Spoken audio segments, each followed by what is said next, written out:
Art Lessons with me, Jennifer Stapher-Thomas. The color wheel, a map to mixing, part of color theory. Let's go. Vamos.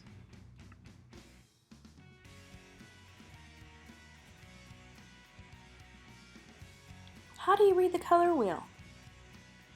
I'm going to try to answer that very big question in parts, because the answer is really rather large.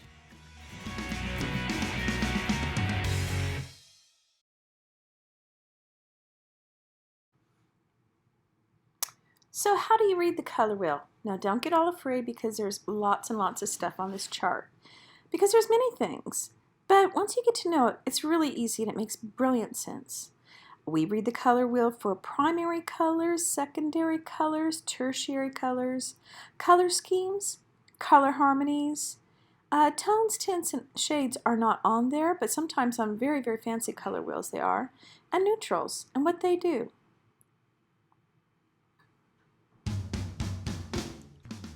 So how do you read the color wheel? Because the answer is so big, really, let's learn a little bit at a time. And we're going to go ahead and break off the three basic color families, which are primary, secondary, and tertiary colors on the color wheel. Yay! It's the primary colors. Check out the primary colors, red, yellow, and blue. See the relationship they have on the color wheel? They're always about the same distance from each other, and these colors are so important. You'll find out why.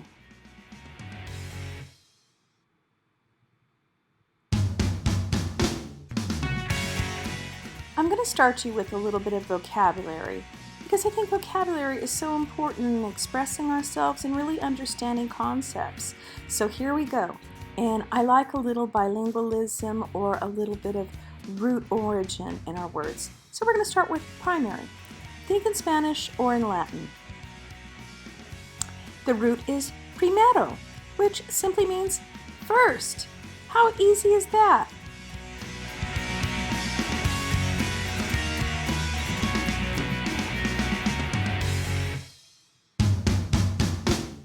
Primary colors are first because they cannot be mixed.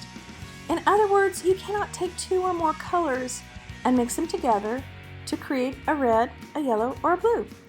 Primary colors simply exist.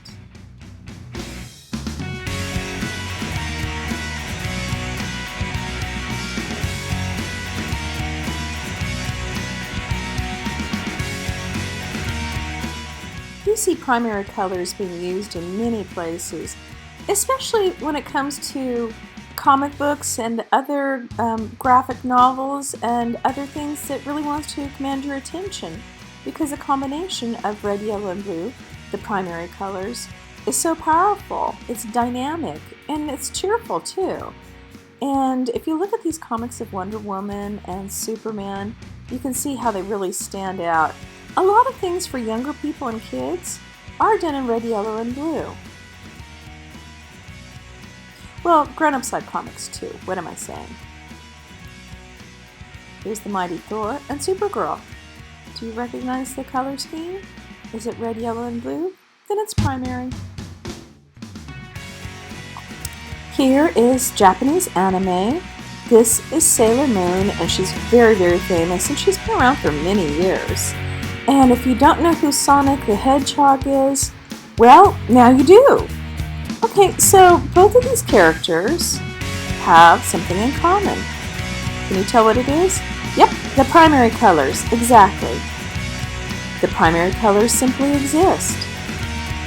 The primary colors cannot be mixed like the other colors. Good job.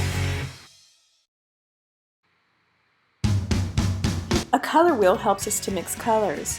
I entitled this video The Color Wheel, a map to mixing, because the color wheel is very much a map, and it tells us what colors to combine. Another little note, I want you to acquire another word, and it's palette. See these paint holders?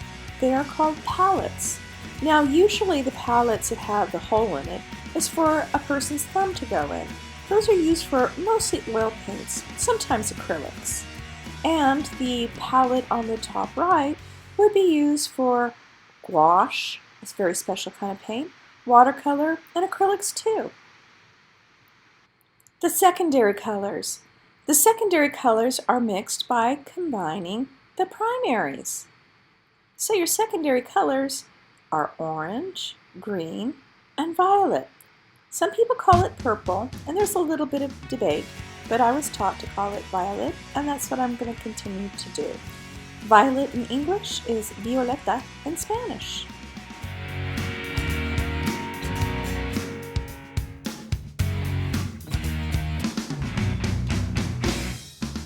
Another quickie vocabulary lesson.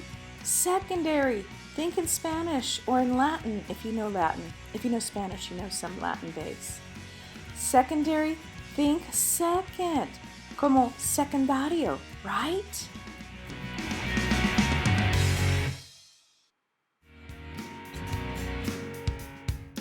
The secondary colors are another very popular color relationship or color scheme that artists like to use. And again, we're looking at comics. We're looking at some vintage Joker and Aquaman. And I want you to examine, are you seeing orange, violet, and green? Yeah, secondary colors. You'll find secondary color schemes and primary color schemes in many places because they look great together. That's one of the things that the color wheel does for us, is it lets us know what colors for sure are going to work harmoniously with each other, where they're going to be compatible and complementary sometimes too.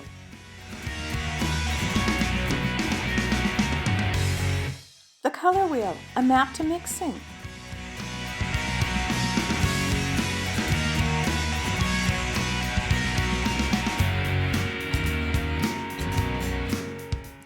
Ready, set, go.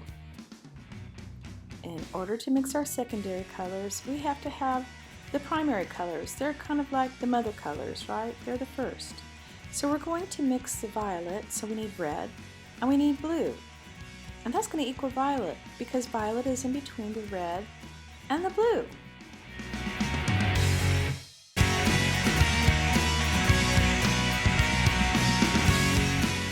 Did you get that? Okay, well, let's mix orange now. So here we've got our primaries. Our first colors are mother colors. Our orange is going to go between the red and the yellow. So look at the top. I've got a little dot for red, and I'm going to add, what color do you think?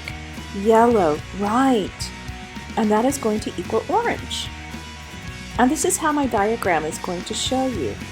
So it'd be half red, half yellow equals your mid-tone orange, your regular orange. Did you get that? If you didn't, we're going to practice some more, okay? All right, we have mixed our violet. We just finished mixing our orange. Now what we have left is a green. Can you predict what colors we're going to mix? Let's see, green would equal, what two colors would I mix? What two colors are next to green? The kind of flank green. Here's the green. Yeah, yellow and blue would equal the green. Do you see that? Are you getting it? And here is our color wheel getting fuller and fuller. We've got those secondary colors already in the bag. Do you remember how to mix them? Do you remember how to tell? All right, we're going to do the tertiary, or the intermediate colors, the third colors. They are red, orange, yellow, green, blue, violet, and red, violet. Aren't they beautiful? Isn't the color harmony with all of them so pretty? With tertiary, think third. Look at those gorgeous color harmonies. It's real soft. It's really happy too. I love this color harmony. So here we go. We've got red, yellow, and blue. Those are our primaries. Then we mix the red and the yellow to get orange, the yellow and the blue to get green, the blue and the red to get violet. Now, what are we going to do? Red, orange. How would we make that? Yellow, orange. How would we make that? The clue is in the color wheel. How would we make yellow-green, also called chartreuse? How would we make blue-green, that looks rather cyan or turquoise? And blue-violet? How would we make red-violet, also called magenta? The clue is in the color wheel. It gives us the map of mixing. Now let's use our color wheel, our map for mixing. We're going to mix the tertiary or intermediate colors that we just saw. So we have our primaries, we know our secondaries, and now it's those in-betweens. Let's do red-orange. It's between red and orange and yellow. So it's got to be more red than orange. So we're taking twice as much red and a little bit of yellow, and ta-da! It's going to be red-orange. Let's do yellow-orange. Yellow-orange would be yellow plus red equals yellow-orange. Do you see that? We have more red in the red-orange and more yellow in the yellow-orange. Let's see what's coming up next. Can you guess? There's two different kinds of oranges. Now let's build two different kinds of green. We're going to build a yellow-green, also called chartreuse, and that's going to be more yellow than blue. And we're going to build that blue-green. It's like cyan or turquoise, and it's going to have more blue than yellow in it. Do you see the diagram? That's how it works. Sorry that the yellow-green isn't showing up, but use your imagination. Remember, yellow-green is also called chartreuse. Really cool name, huh? Can you believe that we are almost finished with this already? Let's go ahead and build the last two. We've got our red-orange, our yellow-orange, our yellow-green, and our blue-green. We started with our primaries, and we mixed our primaries to make our secondaries, and then we're figuring out how to read the map of the color wheel to figure out the recipes or the formulae for how to mix the paint. So we're going to do the blue-violet now. Do you see that? It's more blue than red. And the red-violet? Yeah, you guessed it, exactly. Red-violet has more red than blue to make red-violet, which looks like magenta, and we can call it magenta too. So there we go. That's it. Now there's more complicated color wheels, but this is a really, really beautiful start for you to understand how the color wheel works. Yo amo el paso.